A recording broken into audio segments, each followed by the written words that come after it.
GTPL news. నేను దీపికా రాజ్. వార్తల ముందుగా హెడ్లైన్స్ చూద్దాం.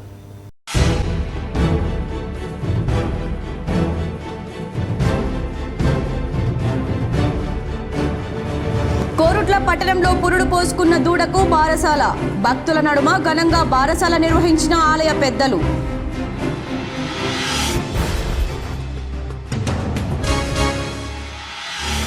మానవాళి మనుగడకు జ్యోతిష్య శాస్త్రమే ఆధారం. జగిత్యాల జిల్లా కోరుట్ల పట్టణంలోని శ్రీ వెంకటేశ్వర స్వామి దేవాలయంలో జ్యోతిష్య పండితుడు బ్రహ్మశ్రీ శ్యామ్ సుందర్ బాబు శర్మ.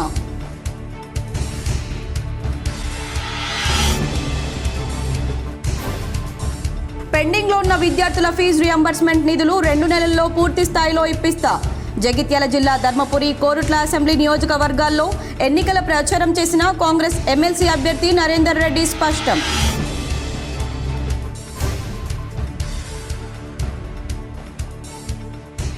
కులగణనపై కాంగ్రెస్ ప్రభుత్వానికి చిత్తశుద్ధి ఉంటే సమగ్ర కుటుంబ సర్వే ముసాయిదాను బహిర్గతం చేయాలి. కరీంనగర్లో మీడియా సమావేశంలో ఎమ్మెల్యే గంగుల కమలాకర్ డిమాండ్.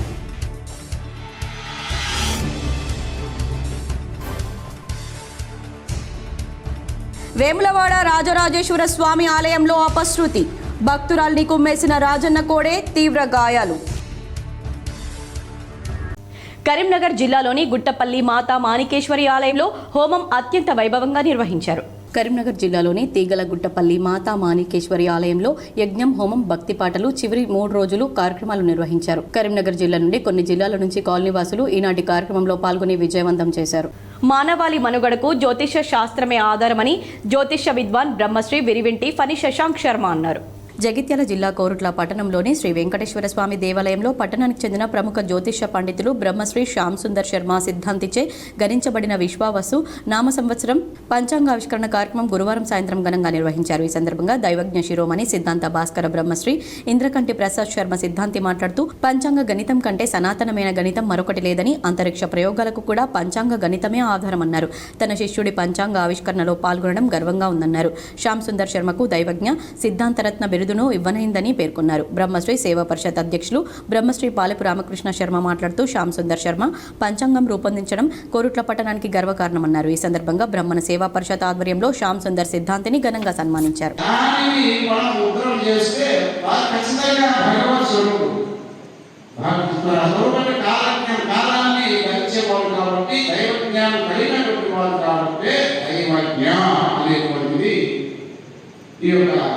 పంచాంగ శాస్త్రం ఉంటుంది. వారిని సిద్ధాంతులు అందమైనటువంటిది ఉండదు. ఈరోజు ఇప్పుడు మనం ఇక్కడ ఎంతసేపు నిలబడి ఇప్పటికి ఒక 5 నిమిషాలు మాట్లాడినానే అనుకోండి. ఈ 5 నిమిషాలు కాలం అనేటువంటిది గ్రహగతులు, భూములు అన్ని గమనం చేస్తూనే ఉంటాయి. మెట్పల్లి కోర్టు విధులను న్యాయవాదులు బహిష్కరించారు.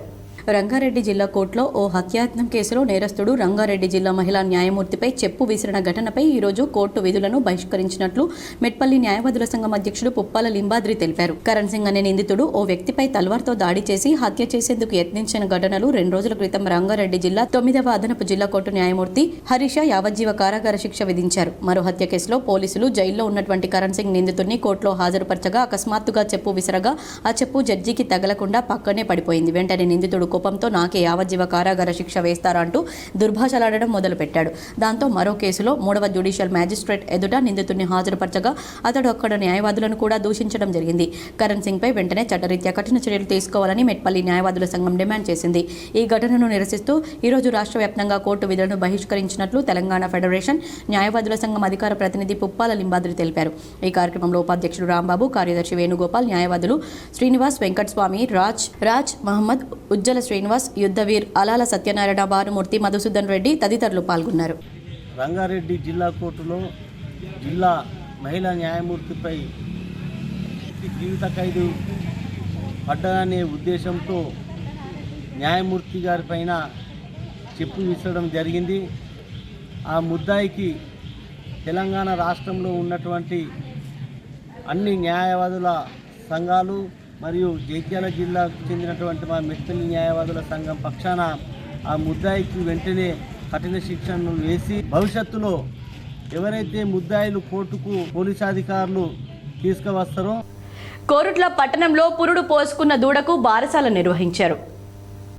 జగిత్యాల జిల్లా కోరుట్ల పట్టణంలోని పాత బజార్లోని గడి బురుజు వద్ద గల సంతోషిమాత దేవాలయంలో ఉండే ఆవు 20 రోజుల క్రితం పురుడు పోసుకొని దూడకు జన్మనిచ్చింది. ఈ సందర్భంగా ఈరోజు ఆలయ అధ్యక్షులు కొత్త సురేష్ స్వరూప దంపతులు మూగజీవాలు విష్ణు స్వరూపమైన ఆవుకు బారసాలను ఆలయంలో భక్తుల మధ్య ఘనంగా నిర్వహించారు.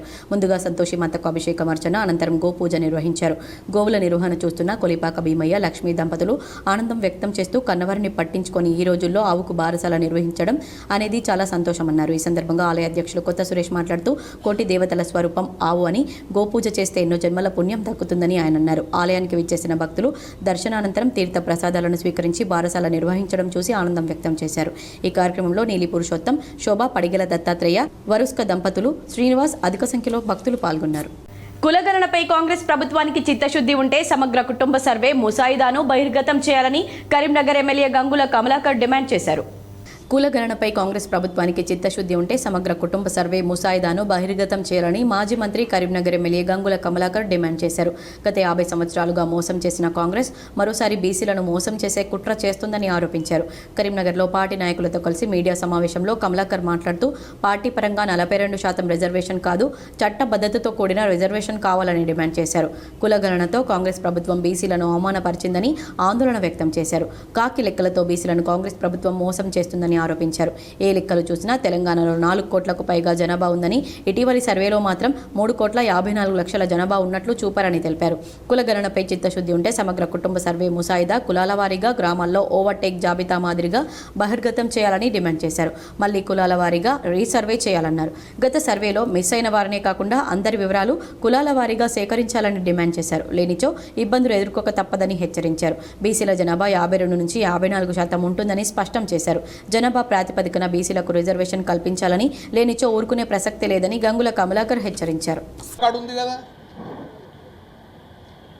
ఆధార్ కార్డు ఇది 31/12/2020లో రిలీజ్ చేసిన ఆధార్ కార్డు యొక్క లిస్టు. కేంద్ర ప్రభుత్వం ఆధార్ కార్డు ఒక లిస్టు అనౌన్స్ చేసింది 31/12/2020, 5 సంవత్సరాల క్రితం. మీ తెలంగాణలో 3,95,51,000 మంది ఆధార్ కార్డు ఉందని చెప్పి రాశారు. 3,95,00,000 ఆధార్ అయితే ఎవరు డబుల్ ఉండేది కదా, కొంతమంది లేని వాళ్ళు ఉంటారు కావచ్చు. 3,95,00,000 మంది ఆధార్ కార్డు ఉందని చెప్పి 2020లో ఇచ్చిండ్రు. అంటే 5 సంవత్సరాల కనీసం ఇంకొక 10 లక్షలు పెరుగుతారు కదా. మరి ఏ లెక్క చూసినా 4,10,00,000 అవుతారు. ఒక తెలంగాణలో ప్రభుత్వానికి 3,70,00,000 ఎట్లా కనబడరు మీకు? అలా 3,54,00,000 మంది దొరికిండ్రు, ఇంకా 16 లక్షల మంది కుక్కలు ఎగేసిర్రు, మేము పోలేదని చెప్పిర్రు. అంటే 4,10,00,000 మందిని మొత్తం చంపేసింది మమ్మల్ని. ఇప్పుడు ఈ లిస్టు వాస్తవాలు మీ ముందు తెచ్చినాం. ఆ రోజు కూడా రేవంత్ రెడ్డి గారు మీరు మంచి తేనె మాటలు మాట్లాడినారు. గంగుల కమలాకర్ గారు, శ్రీనివాస్ యాదవ్ గారు తేనె మాట్లాడితే నమ్మినాం, నిజంగానే కావచ్చు. ఇంత ప్రేమ ఉంది, మా బీసీ గణాంకాలు లెక్కలెత్తారు కావచ్చు అనుకున్నాం. ఈరోజు నేను ఒకటే డిమాండ్ చేస్తున్నాను. నేను పొన్నంరావు ప్రెస్ మీట్ పెట్టిండు రీసర్వే చెయ్యమని. నేను ఒకటే అడుగుతున్నాను, రీసర్వే చెయ్యము, కానీ ఎవరైతే మీరు నమోదు చేసుకోలేరో వాళ్ళ పేర్లు నమోదు చేసుకోమన్నారు. ఎవరి దగ్గర ఉందా లిస్టు నమోదు చేసుకున్న పేరు?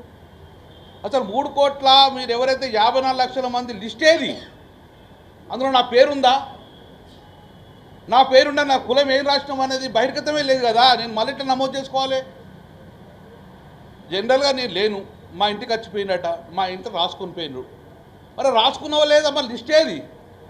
నేను ఒకటే డిమాండ్ చేస్తున్నా, మీరు ఈ 3 కోట్ల ఏదైతే మీరు 64 లక్షల మందిదో 54 లక్షల మందితో కులగణ చేసినారు కదా, ఆ ముసాయిదాను బహిర్గతం చేయండి ఫస్ట్.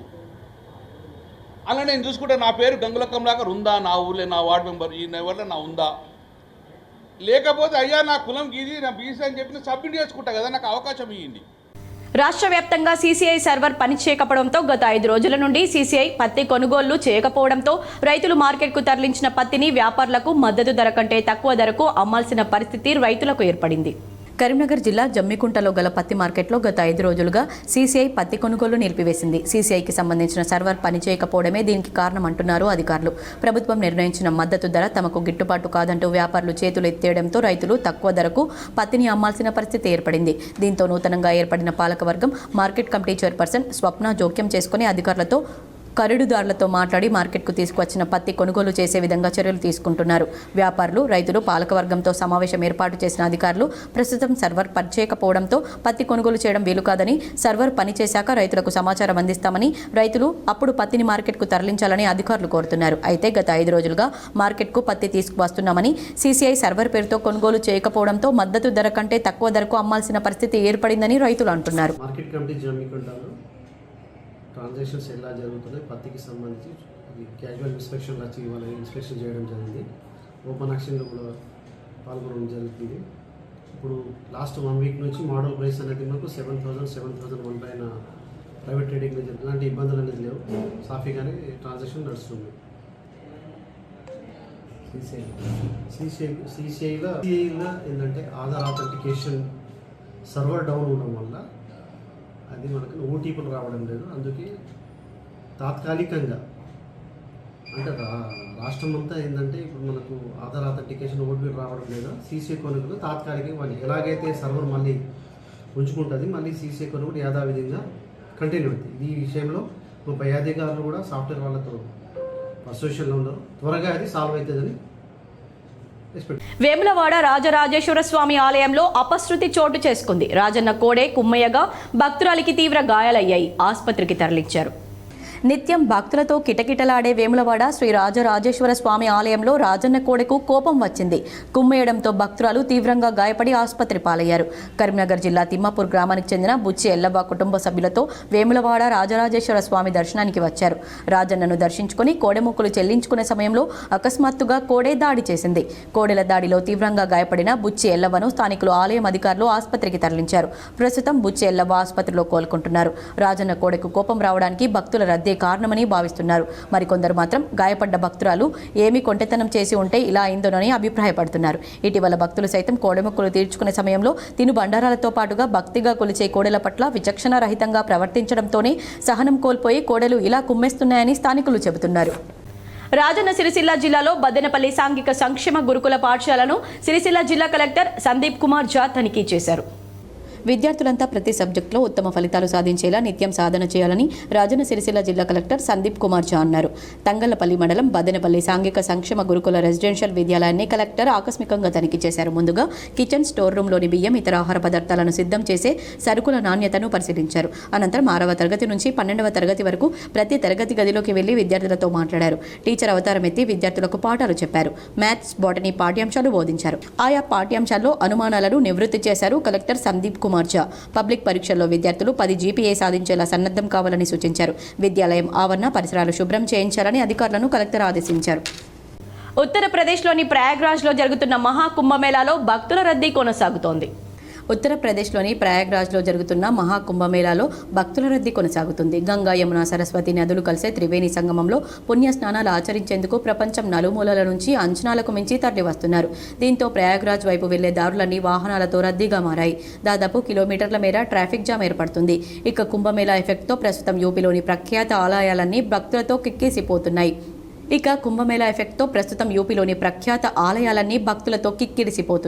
కుంభమేళాకు వచ్చిన భక్తులు అట్నుంచటు కాశీ, అయోధ్య వెళ్తున్నారు.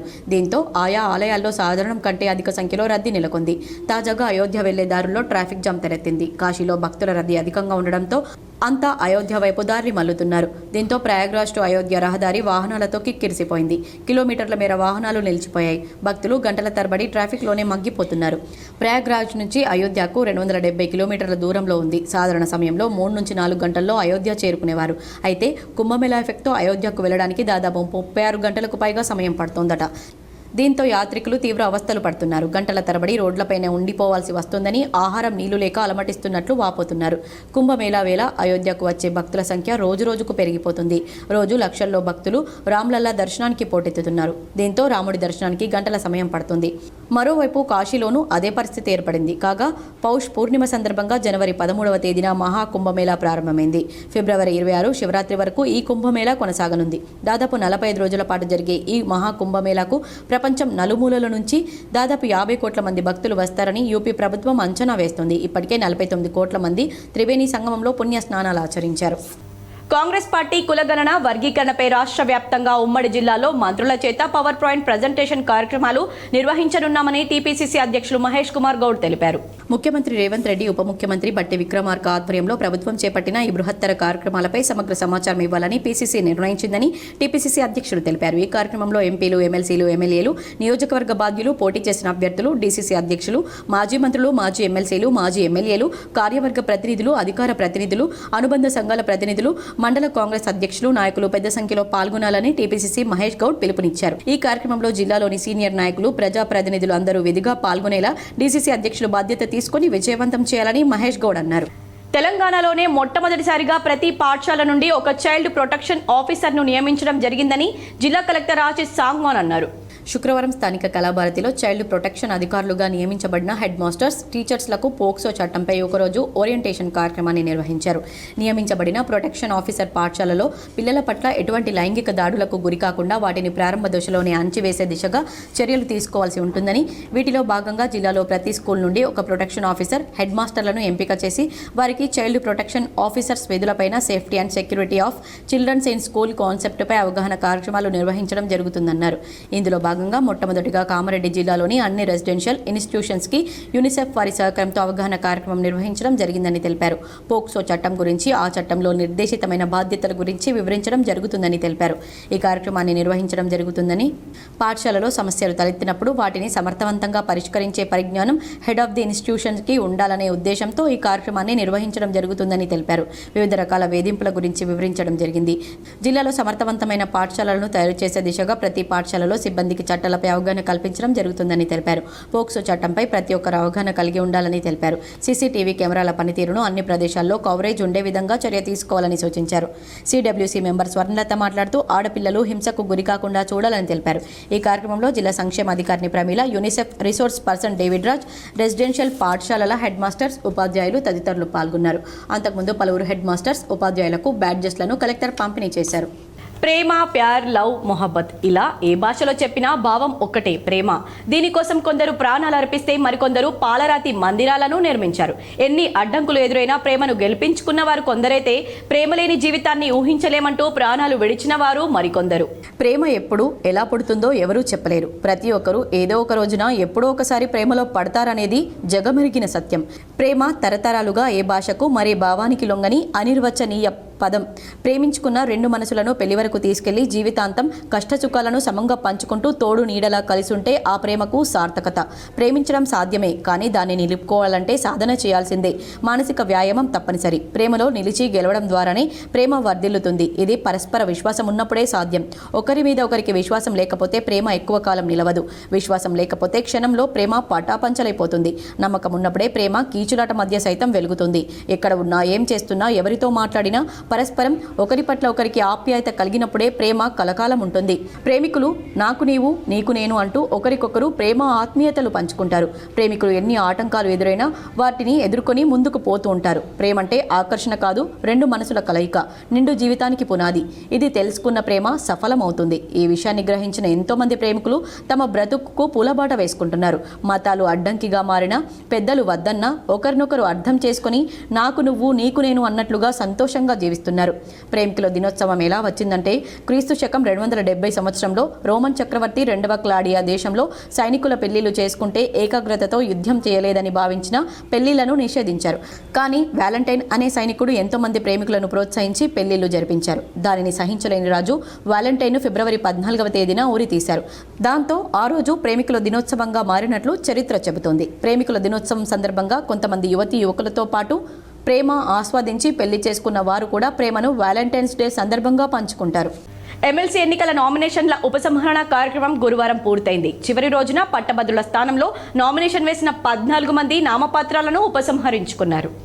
ఉపాధ్యాయ స్థానం నుంచి ఒకరు వైదొలిగారు. రికార్డు స్థాయిలో ఈసారి పట్టభద్రుల స్థానం నుంచి 56 మంది బరిలో నిలుస్తున్నారు. ఉపాధ్యాయ స్థానం కోసం 15 మంది పోటీకి సై అంటున్నారు. 2019లో జరిగిన ఎన్నికల్లో పట్టభద్రుల స్థానానికి 25 మంది, ఉపాధ్యాయ స్థానానికి 7గురే పోటీ పడ్డారు. Anjireddy Bhajapa, Prasanna Harikrishna BSP, Utkuru Narender Reddy Congress, Judson Bakka విద్యార్థుల రాజకీయ party, Dodla Venkatesham Telangana Prajashakti party, Mandajyothi Dharma Samaj party, లంటూ Chandrashekar all India Kisan Janata party, Sardar Ravinder Singh all India forward bloc Nayak, Siliveri Indiragoud, national Navakranti party, B Subhash, Telangana Dravida ప్రజల పార్టీలతో పాటు స్వతంత్ర అభ్యర్థులుగా మరో 46 మంది పోటీలో ఉన్నారు. మల్క కొమరయ్య భాజపా, యాటకారి సాయన్న బీఎస్పీ, గవల లక్ష్మి దళిత బహుజన పార్టీలు ప్రధాన పార్టీల తరపున ఉపాధ్యాయ బరిలో పోటీలో ఉన్నారు. వీరితో పాటు మరో 12 మంది బరిలో నిలిచారు. 10 రోజులుగా పసిడి ధరలు పరుగులు పెడుతున్నాయి. నిన్న ఉన్న ధరలు ఇవాళ ఉండడం లేదు. ఇలా ప్రతిరోజు రేట్స్ పెరిగిపోతున్నాయి. గతంలో బంగారం ధరలో హెచ్చుతగ్గులుండేవి, కానీ ఈ మధ్య కాలంలో పెరగడమే గానీ తగ్గడం ఉండడం లేదు. తాజాగా గోల్డ్ రేట్ మరింత హైక్కు చేరింది. 10 గ్రాముల బంగారం ఆల్ టైమ్ రికార్డు ధర పలుకుతోంది. యుఎస్ డాలర్ ట్రెజరీ దిగుబడిలో పతనం కారణంగా దేశీయ మార్కెట్లో బంగారం ధరలు భారీగా పెరిగాయి. తాజాగా దేశంలో 24 క్యారెట్ల 10 గ్రాముల బంగారం ధర 87,160 రూపాయలు ఉండగా 22 క్యారెట్ల 10 గ్రాముల బంగారం ధర 79,900 రూపాయలుగా ఉంది.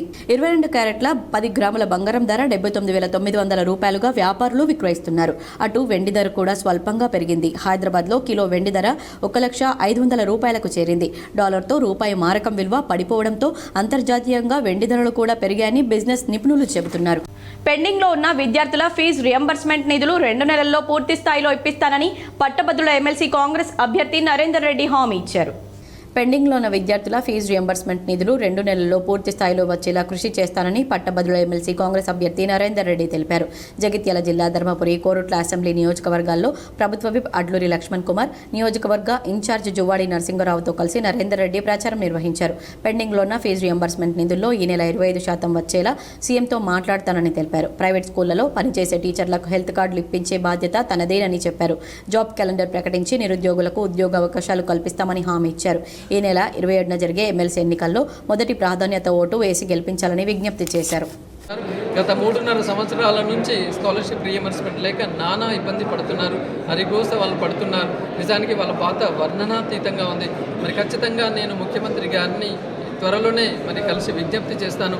అట్లీస్ట్ ఈ నెలలో ఒక 25% of the fee reimbursement clear చేయాలని చెప్పేసి, అట్లీస్ట్ ఒక 2 నెలల్లో మొత్తం ఫీజు రియంబర్స్మెంట్ క్లియర్ చేసి ప్రతి సంవత్సరము నెక్స్ట్ ఇయర్ నుంచి ఏ అకాడమిక్ అయితే ఆ అకాడమిక్ ఫీజు రీయింబర్స్మెంట్ క్లియర్ చేసి మరి పిల్లల ఉజ్వల భవిష్యత్తుకు మరి కారకులు కావాలని చెప్పేసి తప్పకుండా నేను కోరుకుంటున్నాను. ప్రైవేట్ విద్యా సంస్థల్లో పనిచేస్తున్న టీచర్లకి కూడా వాళ్ళ హెల్త్ కార్డ్స్ ఇవ్వడము అని చెప్పేసి మేము అనుకుంటున్నాం. ఖచ్చితంగా అది మరి ప్రభుత్వంతో మరి ముఖ్యమంత్రి గారితో చర్చించి ప్రైవేట్ విద్యా సంస్థల్లో పనిచేస్తున్న స్టాఫ్, టీచర్స్ కావచ్చు, లెక్చరర్స్ కావచ్చు. ప్రపంచవ్యాప్తంగా ప్రజలు ప్రేమికుల రోజును ఘనంగా జరుపుకుంటున్నారు. కానీ భారత్కు మాత్రం ఇది బ్లాక్ డే. 2019లో ఇదే రోజున జమ్మూ కాశ్మీర్లోని పుల్వామాలో ఉగ్రవాదులు జరిపిన దాడిలో 40 మంది జవాన్లు వీరమరణం పొందారు. ఈ ఘటన జరిగి నేటికి 6 ఏళ్లు. 2019 ఫిబ్రవరి 14న జమ్మూ శ్రీనగర్ జాతీయ రహదారిపై లేతుపురాలో బస్సులో ప్రయాణిస్తున్న సైనికులపై ఉగ్రవాదులు ఆత్మాహుతి దాడికి పాల్పడ్డారు. దాదాపుగా 2,500 మంది సైనికులతో 7 బస్సులు వెళ్తున్న సమయంలో 5వ బస్సుపై ఈ దాడి జరిగింది. దాడిలో పాల్గొన్న ఆ ఉగ్రవాది కూడా హతమయ్యాడు. జైషే మొహమ్మద్ ఉగ్రవాద సంస్థ ఈ దాడికి పాల్పడింది. ఈ ప్రమాదంలో బస్సు తునాతునకలైంది. జవాన్ల శరీరాలు ఛిద్రమయ్యాయి. ఈ దాడి తర్వాత అక్కడే దాక్కున్న ఉగ్రవాదులు సైనికులపైకి విచక్షణారహితంగా కాల్పులు జరిపారు. వెంటనే దాడి నుంచి తేరుకున్న జవాన్లు ప్రతిదాడి చేశారు. ఈ ఘటన జరిగిన 12 రోజుల తర్వాత అంటే ఫిబ్రవరి 25, 2019లో భారత వైమానిక దళం పాకిస్తాన్ బాలాకోట్లోని ఉగ్రవాద స్థావరాలపై దాడులు చేసింది. ఈ దాడుల్లో 300 మందికి పైగా ఉగ్రవాదులు హతమయ్యారు. ఇక పుల్వామా దాడిలో పేలుడు పదార్థాలు నిండిన కారును నడిపిన వ్యక్తిని 22 ఏళ్ల ఉగ్రవాది ఆదిల్ అహ్మద్ దార్గా గుర్తించారు. ఘటనకు 2 ఏళ్ల క్రితమే అతను జైషే మొహమ్మద్ లో చేరాడు. ఆత్మాహుతి బంబార్ ఆదిల్ అహ్మద్ దార్ని పోలీసులు వివిధ కేసుల్లో 6 సార్లు అదుపులోకి తీసుకున్నారు. ప్రతిసారి హెచ్చరించి వదిలేశారు. హైదరాబాద్ లో సికింద్రాబాద్ రైల్వే స్టేషన్ భవన ఆకృతి అందరికీ సుపరిచితమే. ఒక కోటలా ఉంటుంది. ఇక నుండి ఆ భవన ఆకృతి కనుమరుగు కానుంది. సికింద్రాబాద్ రైల్వే స్టేషన్ అంటే గుర్తొచ్చేది ముఖద్వారం. ఇకపై ఆ ఐకానిక్ స్టేషన్ భవనం కనిపించదు. ఎందుకంటే సికింద్రాబాద్ రైల్వే స్టేషన్ను అభివృద్ధి చేయాలని కేంద్రం నిర్ణయం తీసుకున్న విషయం తెలిసిందే. 100 ఏళ్లకు పైగా చరిత్ర కలిగిన రైల్వే స్టేషన్ భవనానికి తాజాగా నేలమట్టం చేశారు. ఆధునికీకరణ పనుల్లో భాగంగా స్టేషన్లో కూల్చివేతల పనులు శరవేగంగా జరుగుతున్నాయి. బ్రిటిష్ కాలం నాటి Secunderabad railway station main gate, arch గోడలను నేలమట్టం చేశారు. 1874లో నిజాం బ్రిటిష్ కాలంలో సికింద్రాబాద్ రైల్వే స్టేషన్ను నిర్మించారు. నిజాం ఆధీనంలో పట్టణంలో ఉండే ఈ స్టేషన్ 1950 తర్వాత భారత రైల్వే పరిధిలోకి వచ్చింది. కళా సంస్కృతికి చిహ్నంగా నిలిచిన సికింద్రాబాద్ రైల్వే స్టేషన్ నేడు ఆధునీకరణ పేరుతో కూల్చివేస్తున్నారు.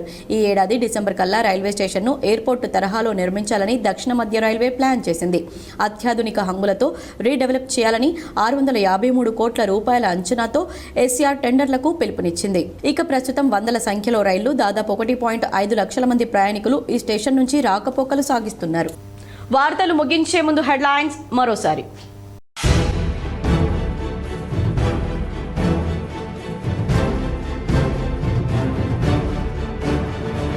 కోరుట్ల పట్టణంలో పురుడు పోసుకున్న దూడకు బారసాల. భక్తుల నడుమ ఘనంగా బారసాల నిర్వహించిన ఆలయ పెద్దలు.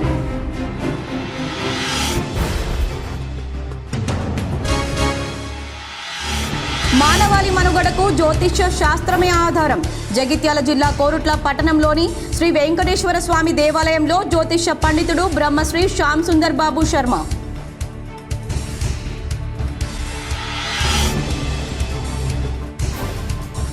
పెండింగ్లో ఉన్న విద్యార్థుల ఫీజు రియంబర్స్మెంట్ నిధులు 2 నెలల్లో పూర్తి స్థాయిలో ఇప్పిస్తా. జగిత్యాల జిల్లా ధర్మపురి, కోరుట్ల అసెంబ్లీ నియోజకవర్గాల్లో ఎన్నికల ప్రచారం చేసిన కాంగ్రెస్ ఎమ్మెల్సీ అభ్యర్థి నరేందర్ రెడ్డి స్పష్టం.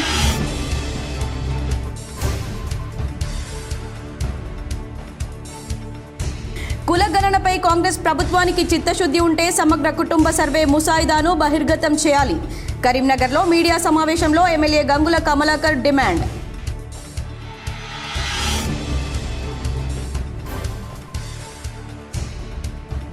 వేములవాడ రాజరాజేశ్వర స్వామి ఆలయంలో అపశృతి. భక్తురాల్ని కుమ్మేసిన రాజన్న కోడే తీవ్ర గాయాలు. ఈ వార్తలు ఇంతటితో సమాప్తం. తిరిగి ప్రసారమయ్యే వార్తల్లో మళ్ళీ కలుద్దాం. అంతవరకు చూస్తూనే ఉండండి మీ GTPL.